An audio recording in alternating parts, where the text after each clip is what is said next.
We will use my time machine to go back in 1990, 1960, 1940s, 1930, and finally, we arrive in 1924. This is when the fake art movement begins. This is Paul Jordan Smith. He is a thinker and intellectual who gave birth to the fake art movement by accident. It started when he heard a negative criticism. Many critics respond negatively about his wife's painting. They said his wife's work is too old school, too realistic, lack of imagination, and need to be more modernistic. And that made him upset, like very upset. He wanted to prove that critics don't know what are they talking about. They don't know anything about art. He created a work that looked like a Paul Gauguin and submitted to New York exhibition with a high price tag just to make sure no one would buy it. This piece called We Have No Bananas. After that, he got a lot of positive reviews. He even received a letter from French art journal asking for his biography. He was really happy. He made a fake artist profile and biography. He came up with a Russian name, Pavel Jadanovich. He said he is a Russian artist who came to America and studied art in Chicago when he was 10 years old. And he also a founder of the art movement called Anti-Shadow. But the truth is, he doesn't know how to paint the shadow because he is not a painter. The critic got the hook and say his artwork is a masterpiece. He was asked to exhibit next year in Chicago Art World, and he said he got his inspiration from Hawaii, Samoa, Tahiti, and finally living in Southern California.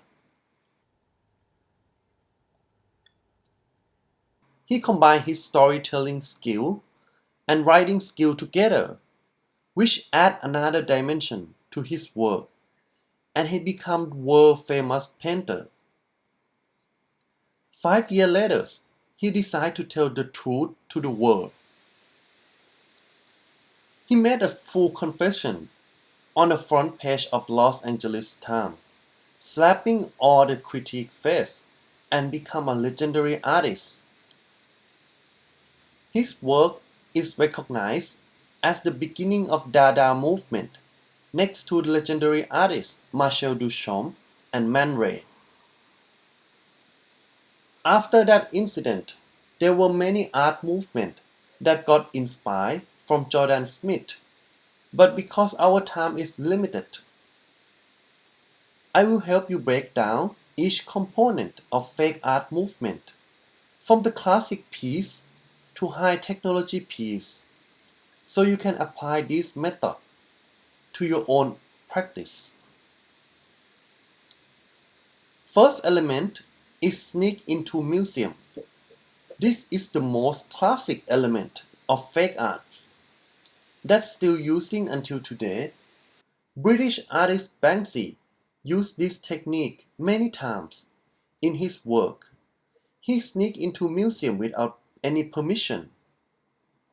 Banksy work is a perfect combination of fake art movement with the dark humor. He makes work to make fun of what happened in art's world.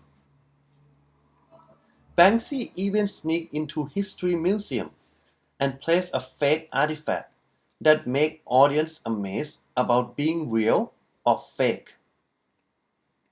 Second component is made by animal. The piece on the left is an abstract painting. Later it's found out that it was made by a futuristic group of artists who were using donkey tail as a paintbrush. How do you feel when you buy abstract art from gallery and you found out later that your expensive painting piece was made by chimpanzee? The third component is replica of the masterpiece. This painting was misunderstood for so long. Museums assumed that it was painted by Leonardo da Vinci. Later, they found the reviewing. After the original painter died, he hanging this painting in his bedroom to tell the world that this painting was made by him, not Da Vinci. Banksy also used this technique to make the fake art that looked like Andy Warhol Campbell soup and put it next to Andy Warhol exhibition for 3 days without anyone notice. Avant-garde artists start to use machine to create art by using spinning wheel or pendulum swing. In the beginning, people don't consider it as art because it was made by a machine. But later, it was accepted that machine can make art too. Now, let's shift from traditional art and start to dive into more computer-generated component. One of the basic elements of physical computing is identifying inputs. I use this element a lot in my works. To set the condition of an event, this piece called Invisible Bird, I made this piece with my collaborator YG. We scraped the data from Twitter and used machine learning to identify it.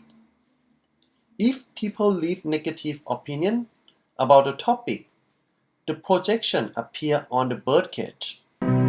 We have applied a machine learning algorithm called sentiment analysis to identify emotional patterns in the words we use online. We analyze tweets written by people around the world, every sentence, word by word, from the positive to the negative, to identify emotional patterns in the words we use online, in hopes of creating a way for people to engage with different points of view and even challenge their own, showing the polarity of opinions before deciding what to believe, to expose the invisible thought cages we've built around ourselves, and to see just how long we've been trapped.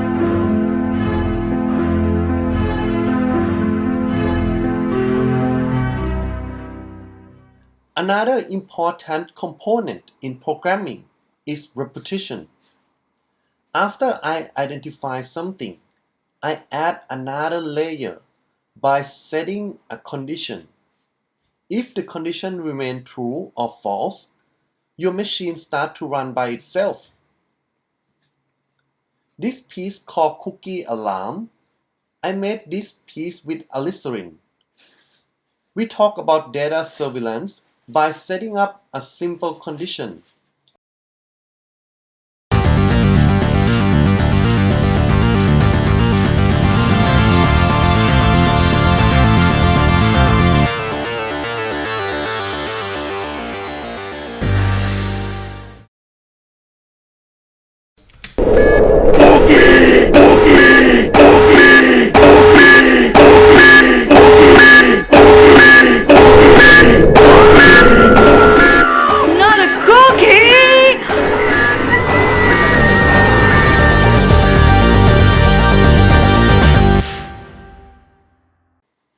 Another interesting element is to create programming bots.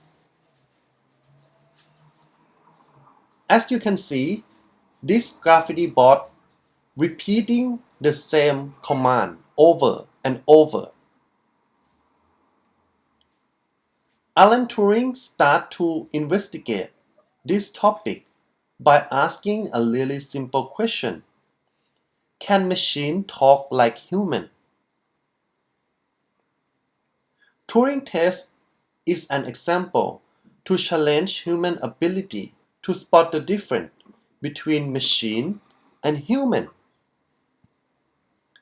From 1950 till today, there are only few bots that pass Turing tests. First is ELIZA. ELIZA tricked the judge by repeating their own question. Another interesting bot is Eugene Guzman.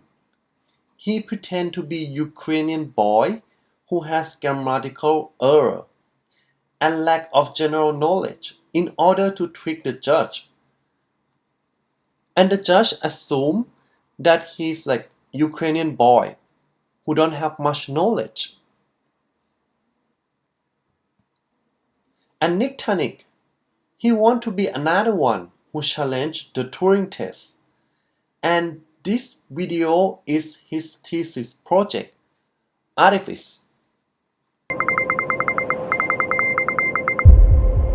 Dear human, what are the traits that make you human? Is it how you think? Is it what you look like? Is it your movement? Are these traits inherited? Or can it be learned by others? You need to discover who is a human and who is a pretender. Press A when you are ready.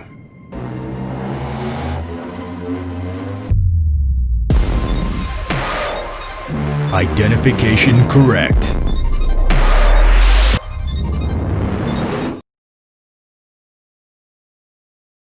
Thank you for being here. My name is Nick Tanich, and I'm excited to talk to you about my project, Artifice. Artifice is a social VR experiment where you are challenged to determine the real-time human from pre-programmed humanoid based on their body movements. Last winter, my internet cut out while I was uploading an important project to my client. I called my internet provider and she said, Para Español number S9. Sorry, I'm having trouble. To help out. At this moment, I realized I was talking to pre-recorded machine that can solve my problem. But I believe in 10 years, we may not be able to identify if we are talking to the machine or human anymore. And it makes me wonder.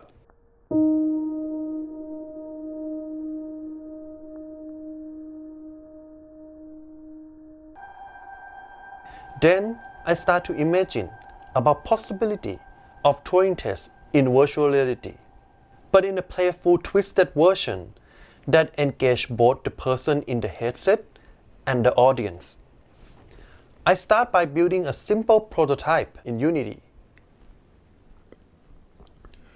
In my first experiment, player 1 is the judge who observed the movement of 3 robots. Player 2 is a performer in one of robot avatar body.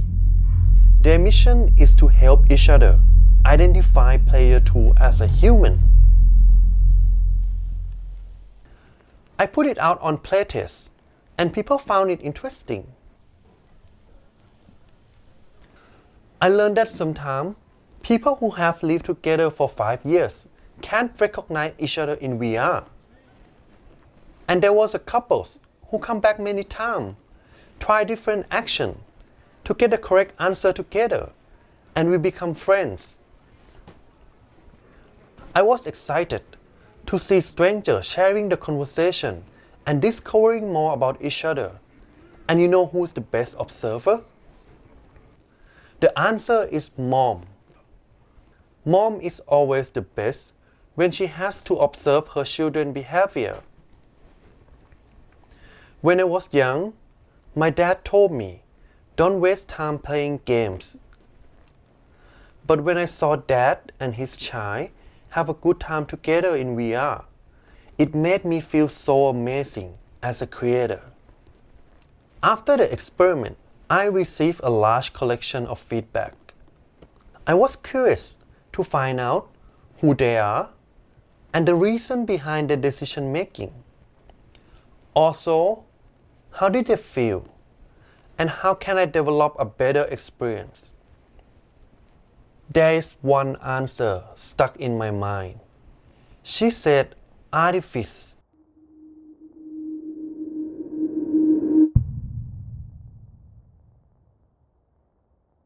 And then I start to develop my narrative based on her feedback to improve the next version of artifice. I start research previous thinkers who have investigated the same ground. I design new scene to bring the experience to life. I create my own concept development, start writing my own narrative about Artifice Lab, a tech company that provides service allowing human consciousness to be uploaded to a robot. For family members of the dead who are not ready to let go of their loved one, the candidates need to go through quality control to make sure they can maintain their human quality.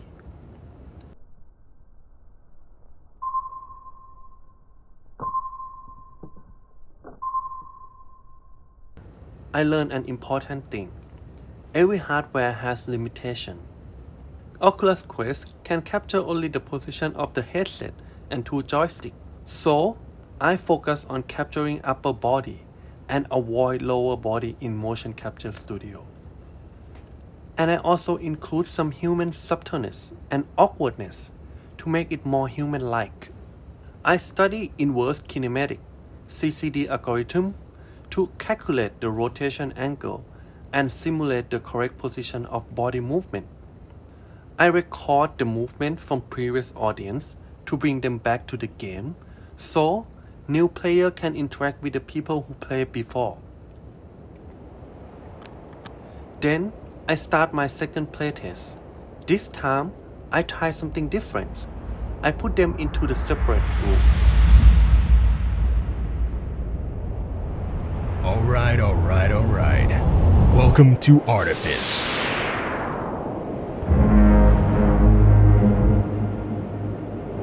You need to discover who is a human and who is a pretender. And if you fail to spot the difference, does that make me human?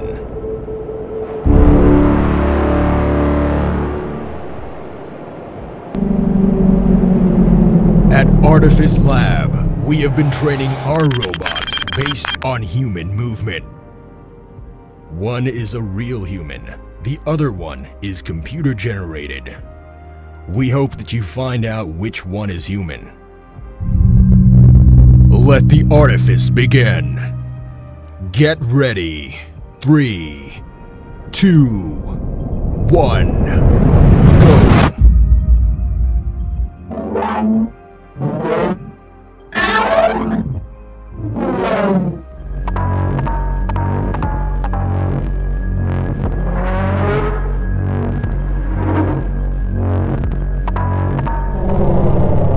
Time's up. Now it's time for you to decide who is the real human.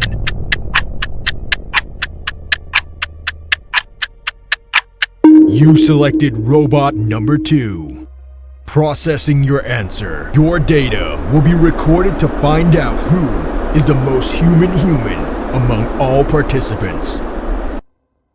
For next step, my dream is to see Artifice in VR festival like Tribeca and etc. But during the COVID-19 situation, nobody know when these festivals are gonna come back. But I found this situation is a chance for me to perform Artifice live for the online audience on streaming platform. I say the middle is robot.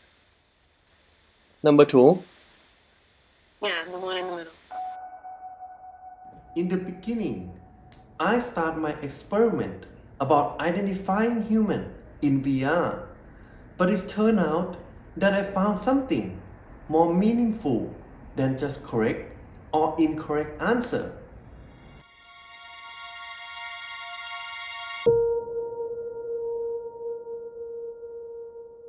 It's a hard decision, but I'm gonna go with my gut.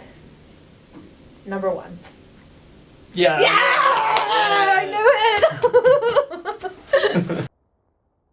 I found that we are funny, supportive, Oh yeah, I should have done this. We are goofy and kind of crazy. We have friendship and memories. Nope. Damn. We learn wrong. something from each other. But like the moves though, I saw that robot thing did the thing that you did. Okay, 100% the one on the left. No. What? Yeah. What? Yeah. I've known you for so long. How is it not that one? Yes, we made a lot of mistakes. But we are witty enough to laugh about our own mistakes.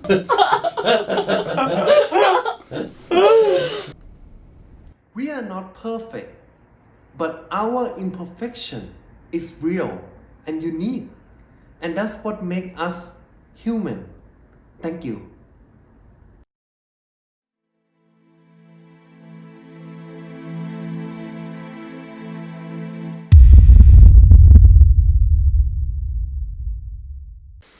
I hope you enjoy my fake section. I have to go back to my virtual world where I come from. Before I leave, feel free to give me a good round of applause to make sure you like me more than real Nick Tanic. I am passing the stage to real Nick Tanic to lead the second part.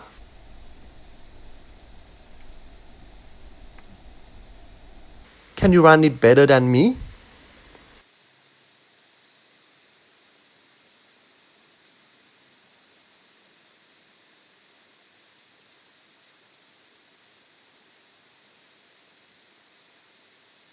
Okay.